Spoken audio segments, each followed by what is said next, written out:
Ассаламу алейкум, хайырлы акшамлар. Бүгін Қырым ишгалынан 601-ші күні күн девамында алып кечкен ең мойын хаберлерінен таныш етмеге азырмыз. Эфирде Заман, студияда Шевкет Наматулаев чалышмақта. Бүгін Қырым блокадасы башлағанына бір ай oldu. Активистлер ярмадаға ашайтнен юк арабаларына кечірмейлер. Гежесі есе Херсон вилаетінде белі олмаған шақыслар Қырымға ышық алып кеткен екі электрик дирегіні патлаттылар. Директілер йықылмады. Ерлі акимет патлауларына Қырым блокада іштіракшілеріне қаршы япылған провокация кебетаны. Тәфсилатлыжа Гүлсум Халилова біле.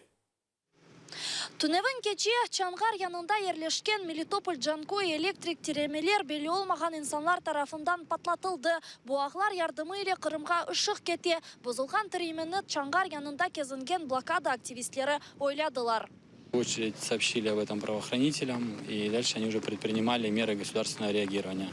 Данная ветка является высоковольтной, одна из 4, которая снабжает автономную республику, 330 мегаватт. Это та пропускная способность, которая была использована на данной линии. Это порядка 30%, на наш взгляд, от общего потока электроэнергии в Крым. Тіремелерні патлаттылар, ләкин олар аледа ерлерінде тура территорияны Херсон батальоны қамачаулады. Адесенің юз бергені ерге милиция қадемлері вевқоледе вазиетлер назерлегінден келділер. Білдіргенлеріне көре тіремелерні 82 калибрлі миналарнен патлаттылар. Олар тіремеге бағланған еділер. Не қадар мина патлағаныны айтып оламайлар. Опоре находятся предметы, визуально похожие на взрывчатые вещества, которые опасны для жизни граждан. Соответственно, мы полностью с сотрудниками милиции и батальона Херсон сейчас обеспечена безопасность периметра. Отсюда метров около 300-400 метров стоят везде посты перекрыты, чтобы никто туда не попал. Опоры идут в сторону Джанкоя, линия электропередач. Опоры трещат. То есть, возможно, электричество еще поступает. То есть, под напряжением находится. На даний час направлено даний предмет, попередньо схожий на вибуховий пристрій, на проведення відповідної експертизи для встановлення, що це був за предмет саме. Адесенің юз бергені ерге пиротехниклер ве Укрэнерго хадимлері де келділер. Если произойдет падение опоры, могут погибнуть все находящиеся здесь, в этом радиусе, люди. Для этого будем производить отключение линий, чтобы работали пиротехники. Распоряжение дать? Кто должен вам? Через Киев все делается, разрешение. Разрешение подтверждено, значит, ждем в ближайшее время отключения линий. Как только будет отключено, я сообщаю, и работают минеры. Шымды Мелитополь Джанкой электрокечі шақларны сондырдылер, құртарыжылар миналарны yok еттілер. Ақшам ұсты есе да бір мерақлы Одиссей үзберді. Чаплынкада активистлердің білдіргеніне көре Каховка Джанкой ве Каховска Островская деген электрокечі ағылар тіремелеріні белі олмаған инсанлар да патлаттылар. Шымды анда оқу қоройжы органлары чалыша. Гүлсум Халилова, Эльвина Сидбулаева, Олег Казыкин, Эльдар Исматов, Заман, АТР. Гежесі Қырым электрикасыз қала біле бұақта Укрэнерго білдіре. Патлатылған Мелитополь Джанкой электрикағы іштен шығарылды. Шымды ярмадаға Украинадан электрика берілмесі 550 мегаваттқа ексілтілді. Бұл себептен гежесі ярмаданы электрик сондырылығы беклей. Бір елдан берлі Украина акиметі вақтынча көчкен инсанларының проблемаларына чезмек үшін стратегияны ішлеп шығармады. Кечкен сені октябрінің 20-де Украина юқары шурасы қачақларының ақ құқықларына қорчалаған қанунны қабыл етті. Активистлерінің сөздеріне көре, акимет қанун чалышмасы үшін кереклі қарарларны ойледе қабыл етіп оламады. Шымды Украинада Қырымдан шықмаға мечбур олған инсанларының сайысы ең азындан 23 биңдір. Украинада олар esas проблема оларақ нефақаве весиқаларының алынмасы раст келелер. Ситуація з кримськими переселенцями така, що їм дуже важко отримати на сьогоднішній день, продовжити пенсійні виплати на материковій частині України.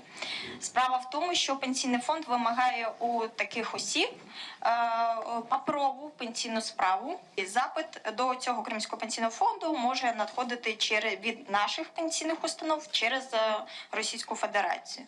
Поки не дійде паперова пенсійна справа, пенсіонери з Криму Криму не продовжують отримати фактично свої виплати пенсійні. На сьогоднішній день, фактично, якби я був внутрішньопереміщеною особою, я б не знав, вибачте, куди бігти. Тобто, що очікувати від держави? Чи мені пускати коріння вже в новій громаді? Чи мені шукати іншу громаду? Чи мені орієнтуватись на те, що я буду повертатись? Це дуже важливі речі, без розуміння яких я не можу визначити свій життєвий шлях надалі. На жаль, такої стратегії або такої концепції не існує. Қырымдатар Межлис рейс муавины акиметте есе қырымышлері бойынша олған темсілжі Аслан Омер Қырымлыны бір елға Америка Қошма Штатларына yolладылар. О Нью-Йоркта Қырым мәселелері бойынша халқара тешкілят, миссия ООН, ислам девлетлерінің темсілжілерінен ишлер алып бара жақтыр.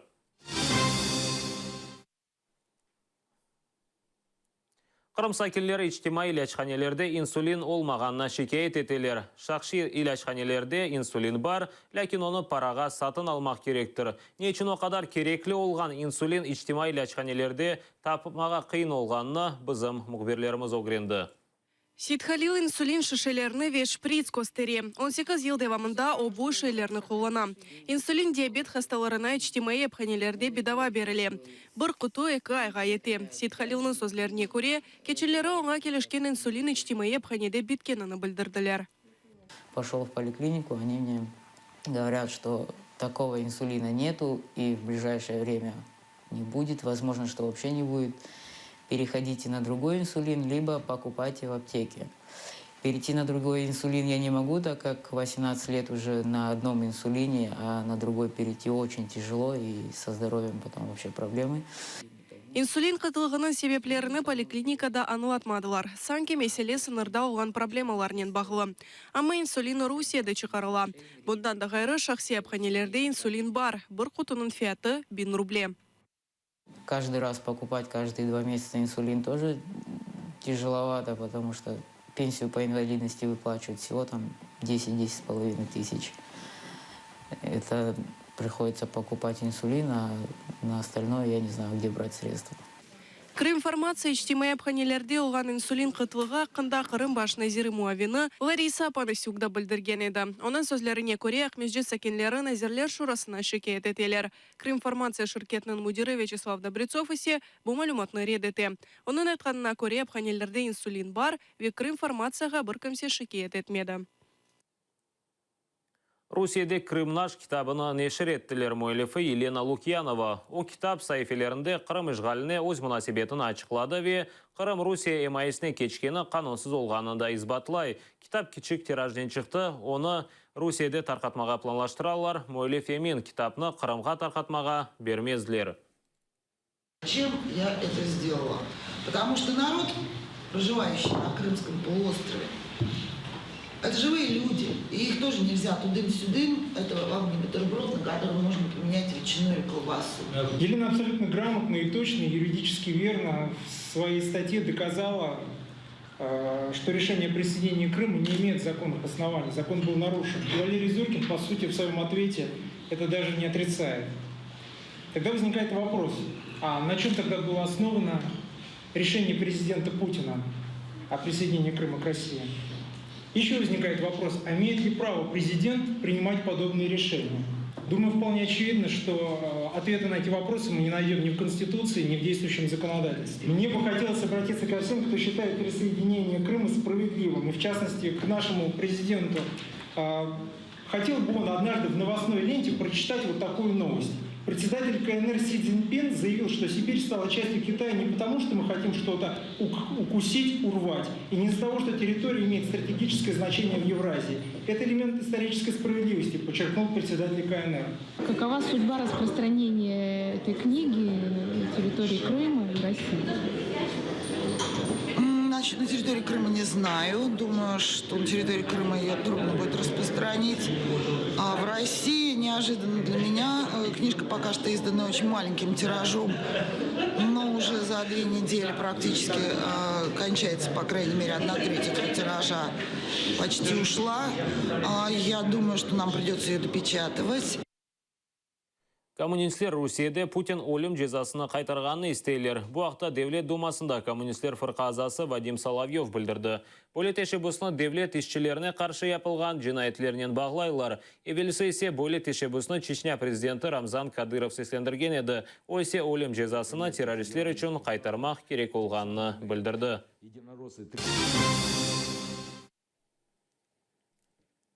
Женебе Осетия Русия еркянна кіребілі. Гурджистан территориясында өз-өзіні илан еткен Джумхуриет президенті Леонид Тибилов білдіргеніне көре, Женебе Осетия халқы 2 асыр девамында Гурджистан басқысында болынып, енді Русияге қошылмаға арз еті. Джумхуриетте яңы референдум өткеріле біле. Евелсі Осетияда 1992 ве 2006 сенелері референдум өткерілген еді.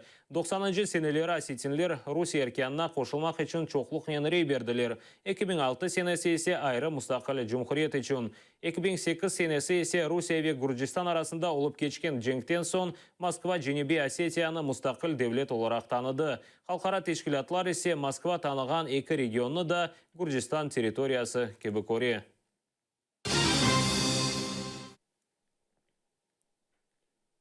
НАТО, Ақ-Деңіз, Италия, Испания ве Португалия территориясында ең бойық арби огреновлеріні башлай. Огренов тантаналы шекілді Италияның женебінде açılды. BBC білдіргеніне көре огреновлерде 36 bin НАТО аскері иштирак етежек. Мұне бәрібер 230 арби бронетехника, 140 учақ, 60 геми иштирак етмесі планлаштырыла. НАТО темсілжісі білдіргеніне көре огреновлеріні кечірмек үшін, чоқсы мемлекетлер үшін Русия тарафындан олған телуке себепчі oldu. Русияның арби көчінің артырылмасы бізні пек раатсызлай. Шымды Калининград, Қара ве Ақ-Деңіз шарқында олғаны арби күчлеріні біз чағыров кебі таныймыз. Қырым манзара объектлері Русияның медениет мирасына кечті. Бөле қарарына Русия баш назирі Дмитрий Медведев имзалады. Жедвелге Ханлар сарайы, Чфут қале, Генуэс ве Кефе қалелері, Воронцов сарайы, Ластичкино гнездове дигер объектлер кірді. Русия акиметінде еминлер бөле қарар Қырым мирасында сақламаға ве инкишаф етмеге ярдым етер. Украинаның медениет назирлігі Рус акиметінің қарарыны тенқит етті ве алынған қарар халқара қануларны бозғанына білдірділер.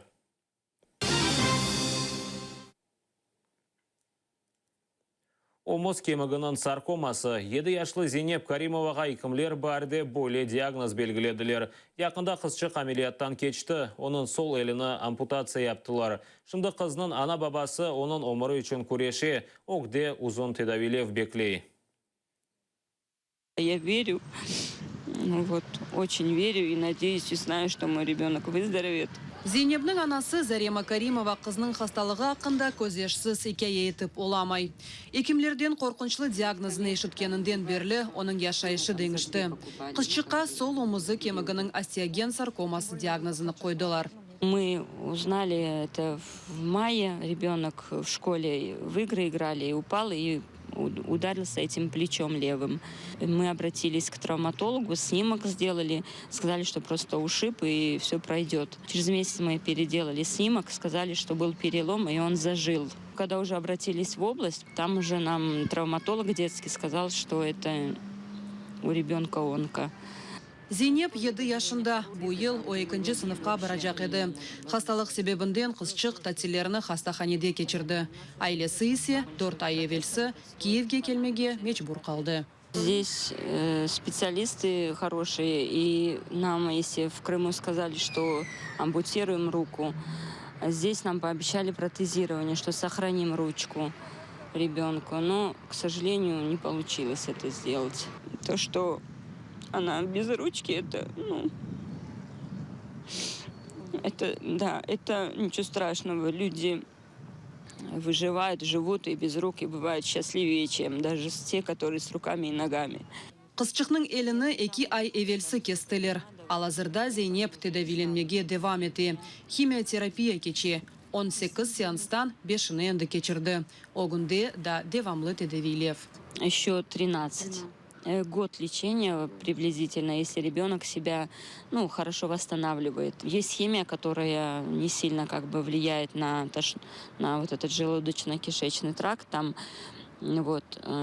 они чередуются. Вот эта вот химия, которая нам 4 суток капается, она Вот она очень токсичная была, как бы ребенок очень тяжело переносил, и рвота постоянная, температура. Алазырда Зарема кызынен хастаханеде яшай. Оның омур аркадашы кичкене огланларынен кирага эв туталар.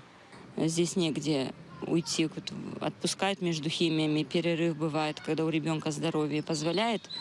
И мы на неделю, на 3-4 дня приходится идти где-то жить. Вот. И мы вынуждены снимать квартиру и там проживать. Зейнеп яхшы олачағына умытыны кесмей. Қызның ең бүйік арзусы evге қайтмаға. Моя мечта вернуться в Крым и там учиться, с друзьями быть, с Биташкой, с Харбабашкой, со всеми быть там. Это самая моя большая мечта. Хасталықны енген соңыра қызшыққа протез керек олacak. Канун бойынша акимиет темін етмек керек. Ама ең әдей сойыны теклиф етелер. Мы слышали, что есть уже хорошие протезы, которые там, ну, чувствительные к нервам, как-то их прикрепляют. И, ну, я об этом очень думаю, конечно, их хочется, но просто я, ну, к концу уже лечения хочу этим заниматься, потому что, ну, хочется, чтобы ребенок эстетически выглядел красиво, и девочка все-таки. Бойле протезге әйледе пара yok. Ең азындан $45,000 керек. Лиля Зинедин, Эльдар Тарақташ, Заман АТР. Бұл сонки хаберіміз еді. Адет ұзыры эфирімізді Кримский репортер демамете соныра есе бұйық кино АТР-лі олыңыз.